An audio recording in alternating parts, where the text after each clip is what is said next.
Hi there, my name is Dave Lockwood with Demolition. Hey, thank you for watching our channel, and I just want to talk a little bit more about junk removal.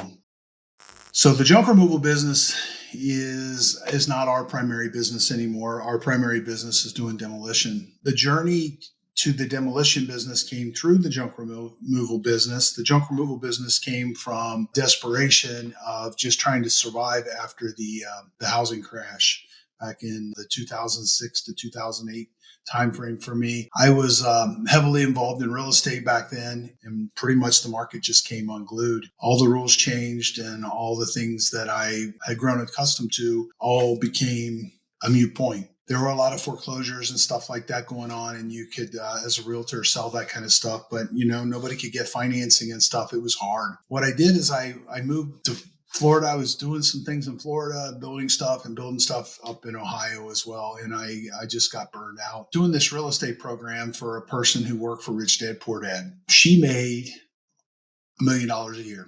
Or so she told me that, I believe her. And she thought she was going to lose her job. So she had me learning this program. It was a way to buy foreclosures, a way to market to people in foreclosure and the banks and stuff like that. And it was a system to get really good deals on property. She didn't have the time to learn it. It was a very expensive program. It was very comprehensive, and it was a very good program. But I learned that for her.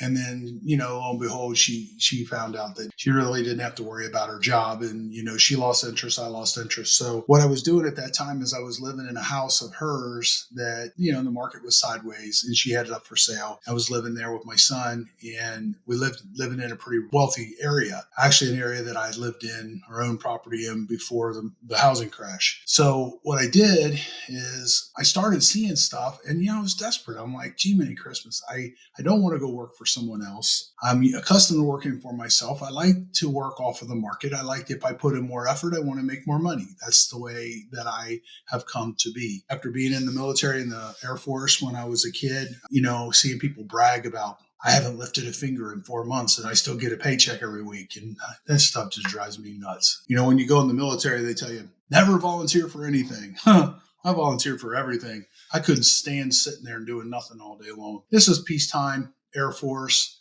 out in Las Vegas, Nevada, believe it or not, Nellis Air Force Base. It was a fun time. I learned a lot. Don't have any regrets, but the only thing it did teach me is that I didn't want to work for other people. So when I got out of the military, I went into the real estate business. That was a brave move because I used my good credit to go buy a brand new car and quit the next day.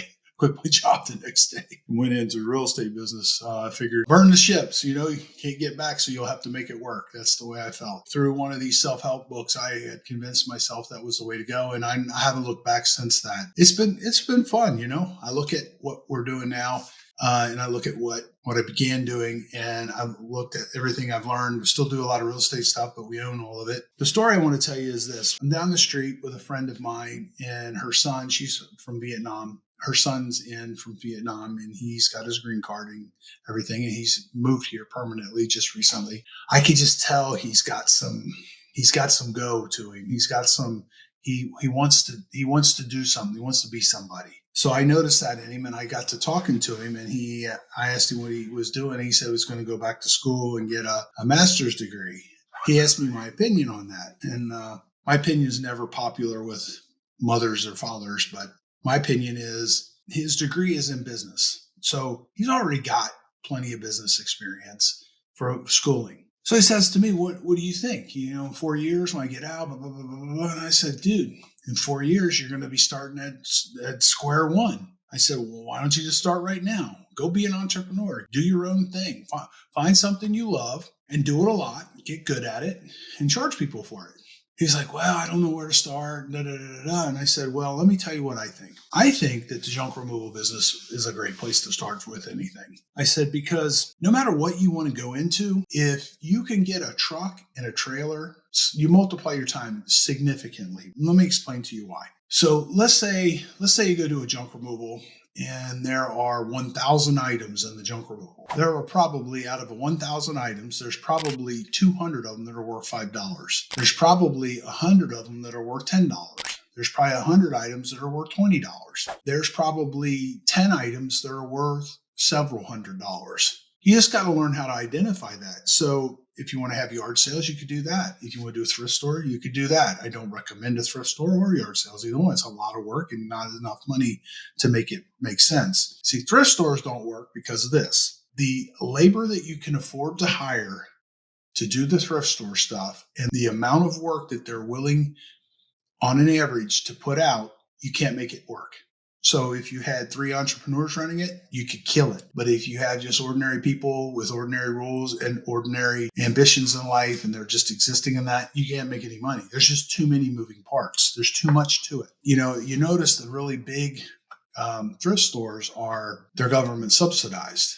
For example, Goodwill and the Salvation Army.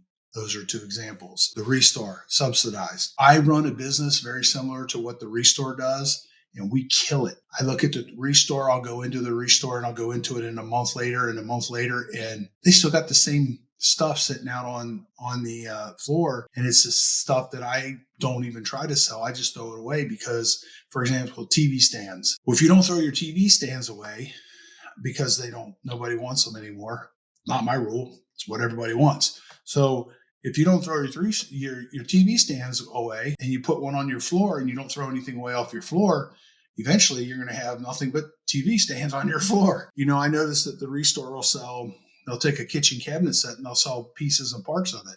Well, a kitchen cabinet set that's 20 years old that looks really good, it's only worth money as a kitchen cabinet set. There are exceptions to this rule. You normally can't sell them. You can't sell the pieces and parts for anywhere near what you could sell the actual kitchen cabinet set for. So how do I learn that? How do I know that? I did it a lot. So I told him he needs to go buy himself a truck, let me turn this off. He said he had $6,000 to get started with. I said, go buy a trailer and go drive around the rich neighborhoods at night and pick up the stuff that they throw away and go put it on Craigslist. That's it. Nothing more to it than that. You could make a nice living just doing that. I know. I've done it. After I figured this out, I couldn't get enough stuff doing it that way. So then I started doing other things. I started doing junk removals. I started getting clean out business from the foreclosures. I started advertising to do estates and things like that. And let me tell you something, man. You can do, let's say 1-800-JUNK bid a job out for $2,500. You could go in and do it for $500 and take all that stuff and sort it on the job. Put the trash in one pile, load your truck a certain way. Take all the stuff you want to keep, put it on first. Take all the stuff you think you kind of wanted to keep, put it on next. Take all the stuff that's good enough condition that you want to do a favor to your church or your charity or somebody who needs stuff, put it on next. Then put all the trash. So then what you do is once you get done, or if it's multiple loads, you go to the junkyard or the dump, you dump off the junk, stop by Goodwill, give them the rest of it. Take the rest of the stuff home, put it in your garage, save it up for a yard sale. The rest of the bigger stuff and that, put it on Craigslist, put it on eBay, depending on what it is. Put it on Facebook Marketplace. And before you know it, you'll have 500 items up for sale. They're all worth over $100. Well, 500 times 100, it's a lot of money. So it doesn't take long. You can multiply your efforts so quickly. I used to do free junk removals. I used to put my ads together and I'd say free unwanted junk removal. And then in the description, I would say, this is what I'll take. I'll also take some trash. I'll do all the work myself. I'll sweep up when I'm done and I'll make it easy for you. So after a while, I went from hoopty SUV and a wooden trailer to a box truck. Well, actually to a pickup truck, then to a box truck, then to a box truck and the dump trailer. And then what happens is you get very efficient that way. So you take all the stuff you're going to keep, put it in the box truck, all the stuff you're going to throw away, you throw it into the dump trailer. If you have too much stuff to go into the box truck, you put it on top of the load in the dump and you take it back, you unload it. You got to find some place to sell it from. While I was getting started, Logan and I, we were living in houses. We were living in foreclosed houses and squatting. Not squatting in the traditional sense. Squatting is when you're not allowed to be there. So what we did is we would get a hold of these guys that own the houses and say, hey, what do you think about us staying in that house until they get foreclosed on? And I did know who they were.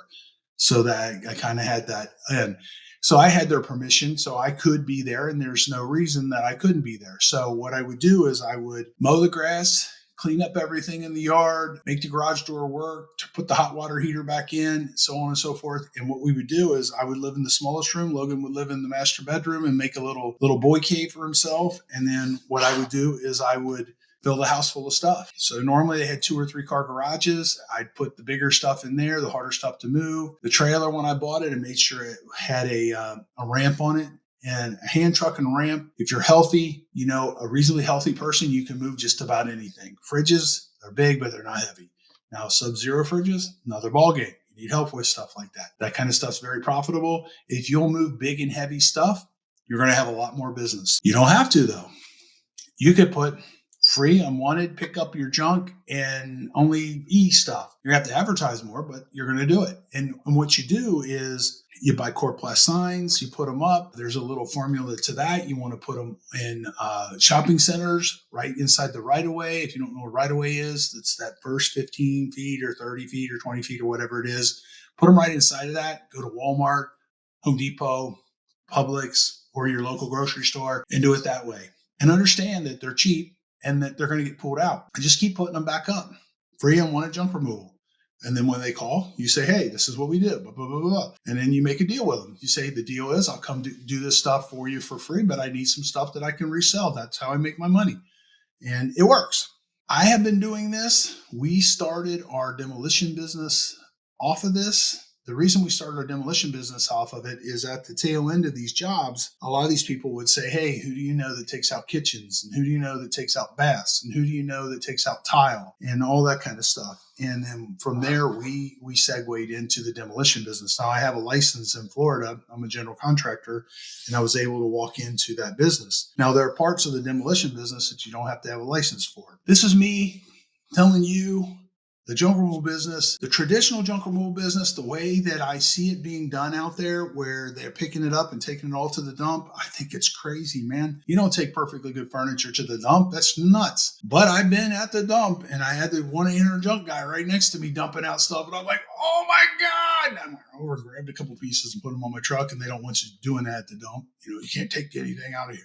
No. So that's it. Remove It Pros Demolition. Dave Lockwood, just telling you about junk removal as I see it. It's a muy bueno.